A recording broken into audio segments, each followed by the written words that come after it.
Kada i zašto ste počeli trenirati karate? Karate sam počela trenirati kada sam krenula u prvi razred osnovne škole, a razlog iz kojeg sam krenula trenirati je bio zato što je brat već trenirao i onda su mi roditelji bili kao ajde i ti samo da budem aktivna.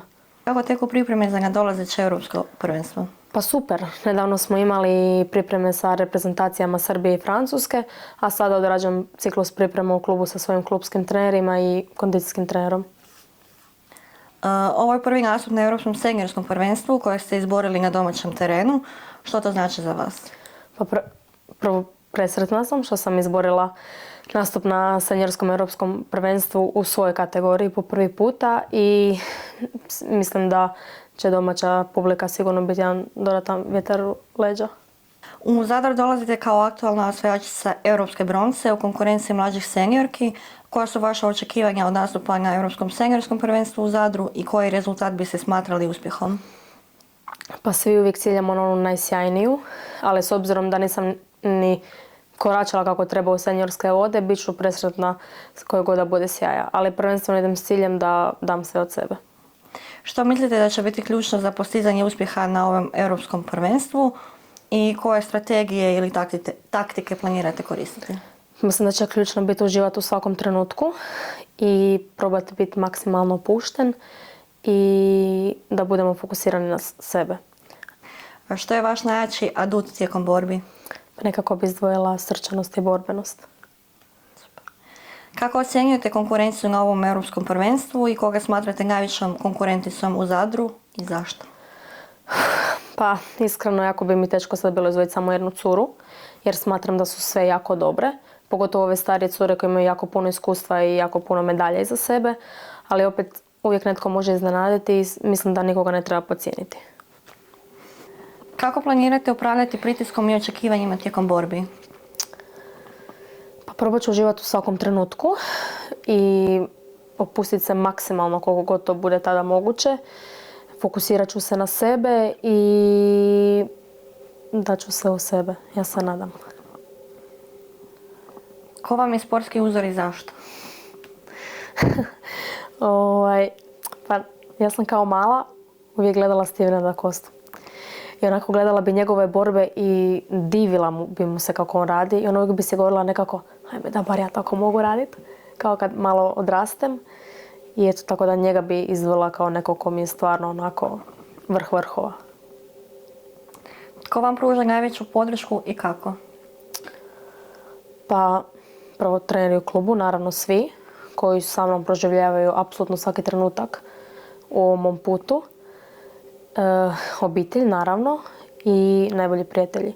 Nekako su uvijek tu za mene, velika su mi stvarno podrška, nikakav pritisak ne osjećam niti s jedne strane. Koji god da rezultat bude, ja znam da će oni mene dalje voljeti. I da sam ja kao njihova. Kakav je vaš odnos s trenericom Ivanom Bebek-Bašić? Bolje on se bi mogla poželjeti. Stvarno, ona je meni tu, ja nekako gledam na nju kao neku stariju sestru. Zato što, osim što je tu za mene uvijek kada je nešto vezano za karate, ali ona je tu za mene u svakom smislu.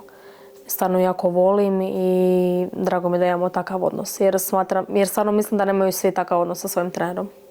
Je li njezina sportska karijera i sportski uspjesi, jesu li dodatna motivacija ili pritisak svojevrsni? Pa sigurno dodatna motivacija. Jer gledam kao jednog dana i ja želim kao na najvećoj sceni osvajati medalje. Kako je trenernica pridonijela vaše pripreme za ovo prvenstvo? Pa osim što individualno treniramo, opet ću spomenuti to što je ona tu za mene u bilo kojem smislu. To je u svakom smislu, jer što mi, za što god da mi treba, neka podrška, savjet, samo neki razgovor, stvarno u svakom smislu to za mene. Ali opet moram tu spomenuti ostatak svojih trenera koji su tu cijelo vrijeme uz mene i koji me prate i pripremaju za nadolazeće europsko prvenstvo. A to su Rene Pernuš, Dejan Aleksić, Neven Martić. To je to. Možete li predvidjeti koliko medalja će hrvatska karate reprezentacija osvojiti u Zadru? Pa bih rekla nekako najmanje 4. Zato što stvarno imamo vrhunske sportaše i sportašice koji već godinama osvajaju medalje na najvećim scenama. To su znači Europsko, svjetsko prvenstvo, Premier lige, Serie A, ali to su sve onako medalje i pojedinačne i ekipne. I stvarno smatram da bi mogli najmanje 4 medalje imati, jer opet imamo tu Ivana i Anđela Kvesića koji su stvarno na samom vrhu svojih kategorija, imaju jako puno iskustva i medalje za sebe i mislim da bi to moglo biti jako dobro. Da bi se mogao ponoviti opet neki Poreč. S obzirom na iskustvo Hrvatskog karate saveza u organizaciji vrhunskih karate događaja, prema vašem mišljenju, što fanovi mogu očekivati od Europskog prvenstva u Zadru? Jako dobru atmosferu i ja mislim dobru organizaciju koju su već jedanput pokazali na Europskom prvenstvu 2021. u Poreču, gdje smo se pokazali kao jako dobri domaćini.